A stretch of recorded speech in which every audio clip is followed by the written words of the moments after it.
Welcome to Zoom In, Zoom Out, your global look at news from Taiwan. I'm Isabel Wang. Can artificial intelligence really make learning a new language easier? And how does it compare to actually have a real person teaching you the new language? These questions are driving one of the world's fastest growing AI language learning app called Speak. Seeing a strong demand for English language tutoring in Asia, it has partnered with OpenAI, reaching over 10 million users worldwide. Today, we're joined by Andrew Xu, co-founder and chief technology officer of Speak. He's here to talk about how AI is reshaping the future of language learning.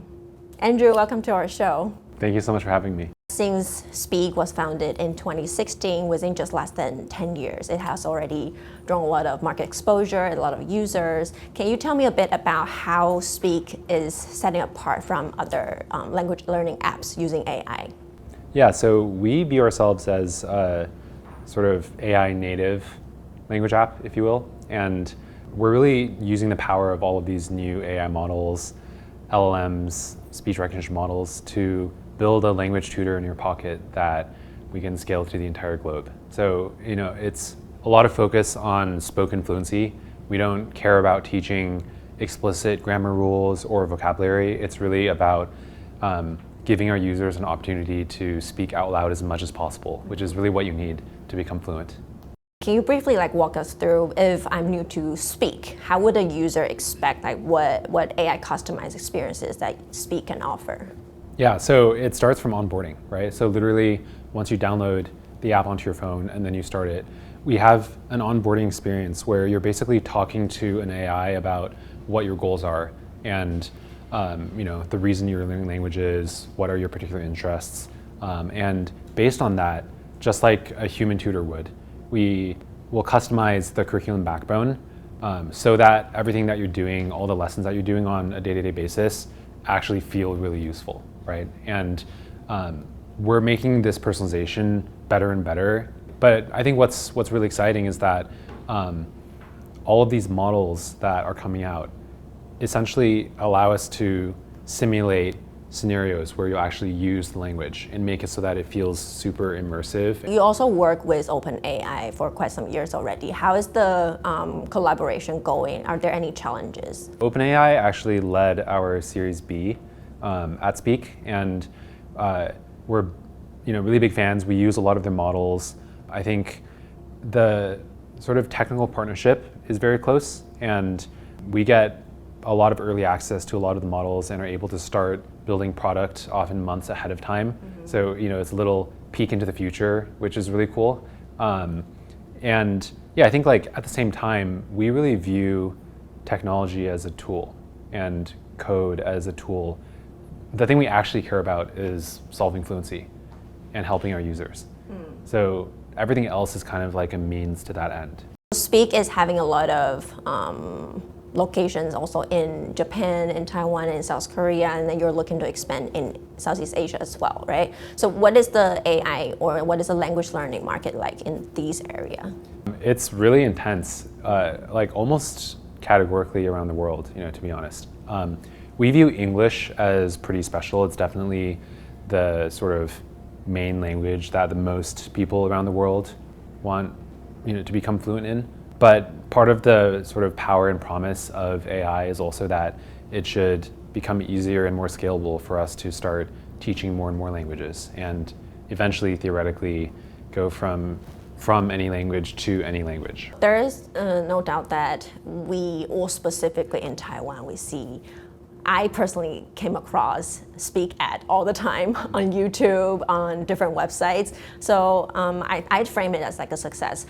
If you're able to look back at all this way alone, what are the things that you would do it in a different way? When we started the company, it took us several years, I think, to find product market fit and the specific version of how we designed the app, a lot of the specific design decisions that we made and the way that we wrote content. Part of the whole bet was that the language models would mature and the speech models would become superhuman, and that just took time. So I'm not sure there's anything that we could have done about that part, to be honest. There's so many sort of micro learnings as we execute on a day-to-day basis about what is the specific like form of the product or onboarding experience or content itself that resonates with different markets. If you can learn faster, then you can adapt faster. I think the timing is also pretty, right, correct? Like a lot of Taiwanese manufacturers, they're looking to go to the US to set up their own factories. That's been, yeah. In their businesses. Yeah, actually in the past month, I mean like even less than a month, we've seen in manufacturing and finance, a lot of non-tech companies, a ton of interest in the enterprise product.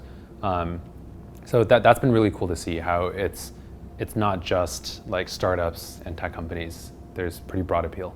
Speak is also growing. You're looking to hire more talent. Do you find like there's a talent scarcity? Oh, hugely. Yeah, we are hiring as fast as we can in San Francisco, and it's not nearly fast enough. It's really hard to find people that are very forward-thinking about all of these AI tools and are able to, keep up with how rapidly everything is changing and effectively apply them to business and to their own lives. I think it's absolutely a skill that you can train and get better at. And yeah, that's very scarce, for sure, that's true. Maybe for Speak specifically, what are the skills that you would be looking for? So we're hiring across many technical and non-technical positions, software engineers, machine learning engineers, growth, marketing, business, like honestly, really everything. For example, we make a lot of ads on the growth side. Because I no shine, you run first, you English 才会 better, then better. And that whole creative process has been really supercharged with a lot of these AI tools. We're able to experiment, try ideas much faster than ever before with these tools. So I think there's both like hard and soft skills there, and that's a pretty broadly applicable take, I think, which is that you just really need to try hard to stay on the forefront here and use the power of these tools, get leverage from them instead of being afraid of them. This is not your first time joining a startup company, right? You also built your own startup, but it's also in education. Yes. So what's the mission, what the passion that drives you in maybe using AI, using your expertise, and then combine it with education? Well, so Speak is definitely the biggest, most successful company I've ever started, but everything that I've really ever done in my life, in my career, has been about trying to build tools and software to make learning better, to make learning more effective, easier, and to really bring the opportunity to learn more things to everyone. And I think part of what's really cool about this moment is that all of these new AI models are basically the technology required to build a superhuman AI tutor and bring the opportunity to literally everyone. That's pretty crazy. So there's a book that I finished a while ago. It's called The Anxious Generation. It talks about how we're sticking to the small screen right now, and then a lot of human interaction ability that we're losing.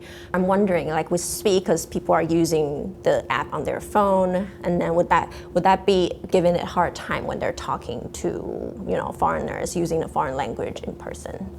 Well, I think that ultimately, a huge part of the reason that people want to learn a new language like English is for human connection, right? Like you want to be able to look somebody in the eye and then speak the same language as them and really communicate. So that is really the goal that we're going after. I view us as really just, we're building tools to make it more accessible and easier for people to actually get there. And we think it's, probably possible to actually solve fluency, if you will.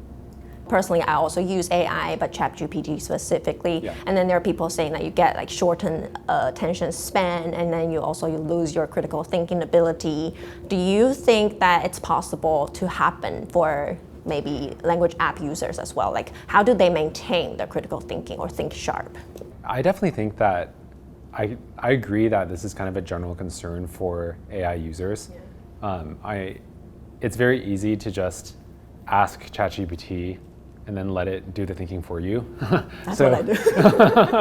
I think it's important to still try really hard to be a clear thinker yourself and sort of not lose that critical thinking ability.